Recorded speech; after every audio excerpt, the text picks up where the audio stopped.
할렐루야. 오늘 아침 예배에 오신 여러분을 주님의 이름으로 환영하고 축복합니다.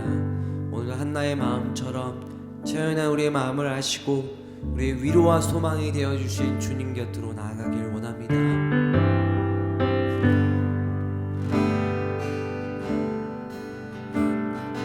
어제와 다른 괴로움과 슬픔,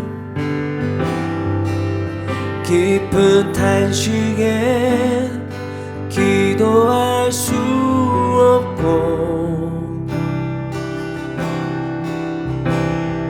저연한 내 안에 속사람은 주를 보지만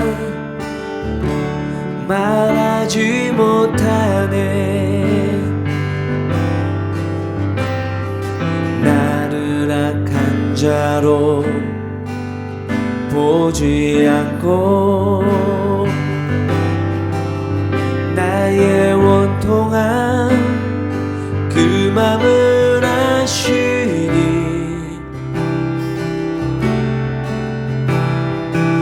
오직 나의 주, 내 주의 사랑이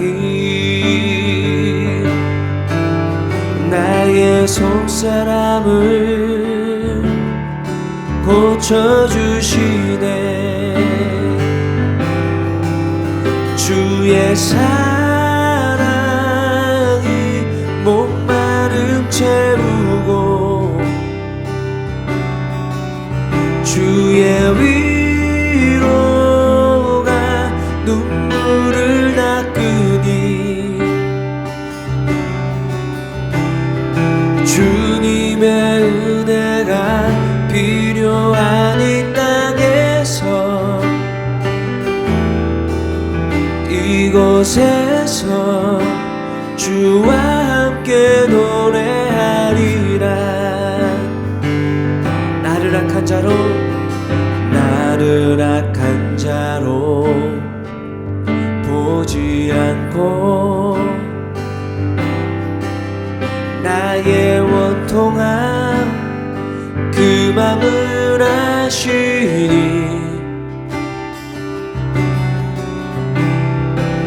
오직 나의 주, 내 주의 사랑이 나의 속사람을 고쳐주시네. 주의 사랑이 목마름 채우고 주의 위로가 눈물을 닦으니, 주님의 은혜가 필요한 이 땅에서 이곳에서 주와 함께 노래하리라. 주님의 은혜가 필요한 이 땅에서 이곳에서 주와 함께 노래하리라.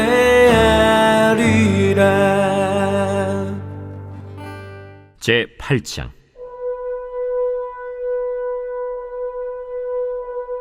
솔로몬이 여호와의 전과 자기의 궁궐을 20년 동안에 건축하기를 마치고 후람이 솔로몬에게 되돌려준 성읍들을 솔로몬이 건축하여 이스라엘 자손에게 거기에 거주하게 하니라.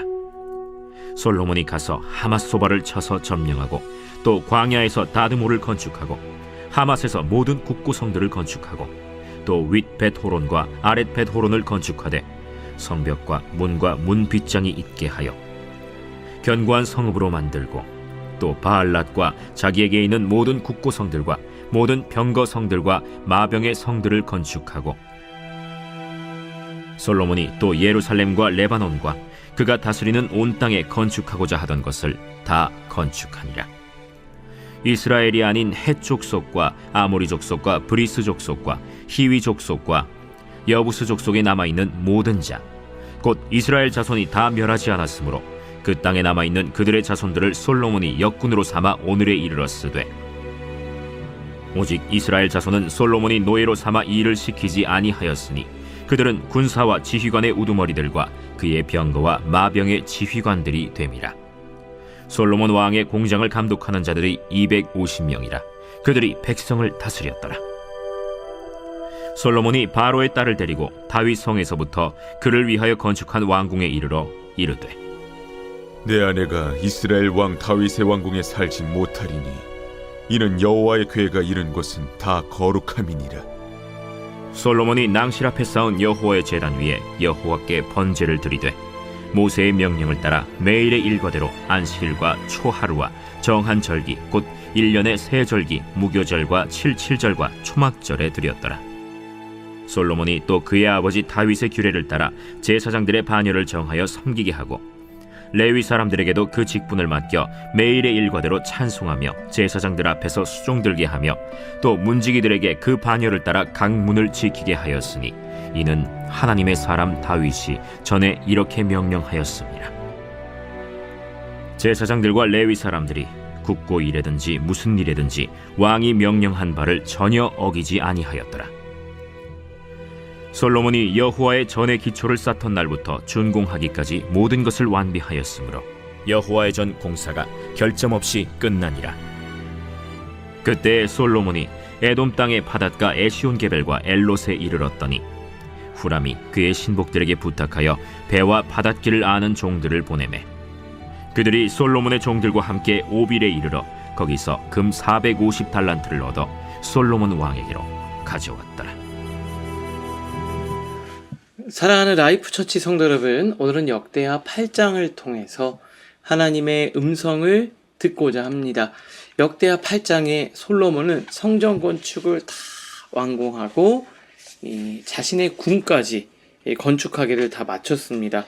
1절 보니까 이렇게 돼 있죠. 솔로몬이 여호와의 전과 자기 궁궐을 20년 동안에 건축하기를 마치고, 그리고 나서 그 뒤에부터 계속해서 하나하나씩 해야 될 일들, 건축들을 이어가는 모습을 보게 됩니다. 오늘 해설을 보니까 이렇게 돼 있죠. 성전 봉헌이라는 거대한 사역을 마친 후에 솔로몬은 멈추지 않고 또 다른 건축과 행정을 이어갑니다. 무슨 말입니까? 이 성전 봉헌이라는 엄청난 사역을 이어가면서 멈추지 않고 계속해서 건축과 행정을 해나가고 있다는 거죠. 내가 감격에 빠져서 또 성전 건축, 그리고 궁 건축, 그리고 감격에 빠져서 그 다음에 내가 해야 될 일을 잘 하지 못하고 그 감상과 감격에 젖어서 일상적인 삶을 잘 이어가지 못하는 경우들이 있어요. 너무 좋은 일이 일어나고 난 이후에 그 다음에 나의 일상을 충실히 살아가는 것이 굉장히 중요하지 않습니까? 근데 솔로몬은 그것들을 정말 잘하고 있다는 거죠. 이어서 해설을 좀 보겠습니다. 하나님의 일을 완수한 후에 그는 곧장 일상의 삶을 정비하고 백성을 위한 기반을 마련해 나갑니다. 하나님의 임재를 경험한 감격이 끝나자마자, 중요하죠. 하나님의 임재를 경험한 감격이 끝나자마자 그는 다시 땀 흘리는 자리로 돌아갑니다. 이게 중요한 겁니다. 베드로가 변화산에서 천국의 기쁨을 맛봐요. 너무 은혜 받고 너무 좋은 거예요. 그랬더니 뭐라 그래요? 다시 일상으로 돌아가기가 너무 싫은 겁니다. 그래서 어떻게 얘기합니까? 여기가 좋사오니, 여기다 초막 셋을 짓고 우리 주님 그냥 여기서 살고 싶습니다. 근데 주님 어떡합니까? 내려가라 그러죠. 내려가서 병든 자를 고치고 치유하고 사역의 현장으로 보내는 거예요. 하나님의 은혜의 감격은요, 이게 중요합니다. 우리가 은혜 받고 하나님과의 친밀한 교제 가운데 하나님의 사랑을 충분히 받으면 너무 좋죠. 은혜를 나누는 것이 너무 좋죠. 그런데 그 은혜를 받아서 이제 뭘 해야 되냐?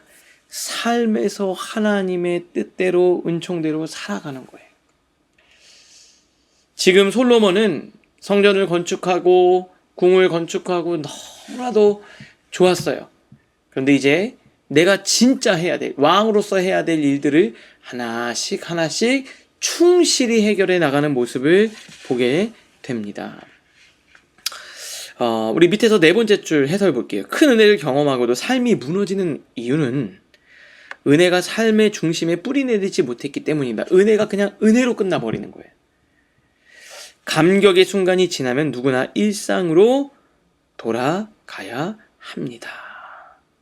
하나님은 특별한 자리가 아니라 우리의 평범한 일상 속에서도 함께 하셔요.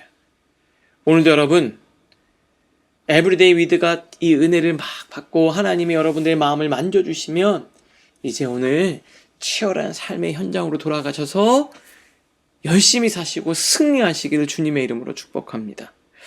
두 번째, 솔로몬이요. 이제 어떻게 하냐?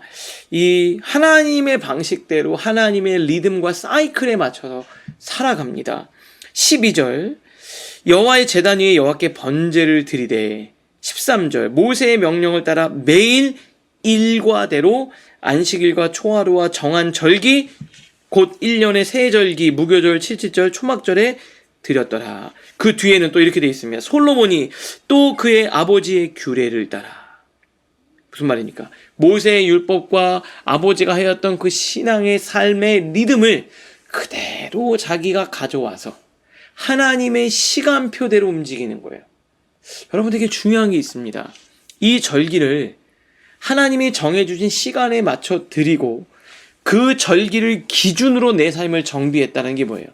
나는 하나님의 시간표를 따라 살아가겠다는 거예요. 그런데 우리는 어떻게 합니까? 내 시간표를 따라 하나님을 갖다 맞추잖아요.